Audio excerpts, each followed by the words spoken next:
आज अल्टिमेटली आम्ही टीव्ही घेतला. आमचा सोनी आणि LG मधला क्लॅश काही संपत नव्हता.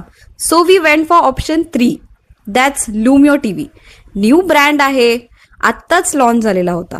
सो वी थॉट की चला हाच घेऊया and it turn out to be so nice. इव्हनिंगला क्लायमेट मस्त थंडगार झालं होतं कारण पाऊस पडून गेला होता.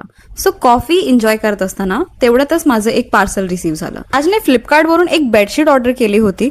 सो ती ट्राय करत असताना समजलं की त्याचा साईजचा इश्यू आहे. सो त्याला रिटर्न करावं लागेल. तेवढ्यात लक्षात आलं की एक वॉल क्लॉक आहे जे बेडच्या स्टोरेजमध्ये ठेवलं होतं. सो ते काढून ते फिक्स करत असताना समजलं की अरे यार ऑलमोस्ट 9:30 वाजायला आले आहेत आणि आम्हाला फटाफट रेडी होऊन निघायचं. शो तर 10:30चा होता पण आम्ही थोडं लवकरच पोहोचलो होतो कारण आम्हाला पेट पूजा सुद्धा करायची होती. मला खूप टायमापासून क्रेविंग होत होती मॅकडॉनल्डचा बर्गर खायची, म्हणून डिसाईड केलं की तिथेच जाऊ. फटाफट ऑर्डर पण प्लेस केली आणि ऑर्डर सुद्धा आली. बघा, बोलण्याच्या नादात तुम्हाला सांगायचं राहूनच गेलं की मी कोणता मूवी बघायला आली आहे. आम्ही बघायला आलो आहोत रेड 2. रेड मूवी तर मला आणि राजला खूप आवडला होता आणि आय एम शुअर तुम्हालाही आवडला असेल, म्हणून आम्ही विचार केला की रेड 2 मूवी बघूया. बट ऑनेस्ट रिव्ह्यू मूवी ठीक होता. अजय देवगण आणि रितेश देशमुखची ऍक्टिंग तर नो डाऊट खूप छान होती. 1 वाजता मूवी संपला आणि आम्ही मग निघालो. Bye, thanks for watching. भेटूया नेक्स्ट व्लॉग मध्ये.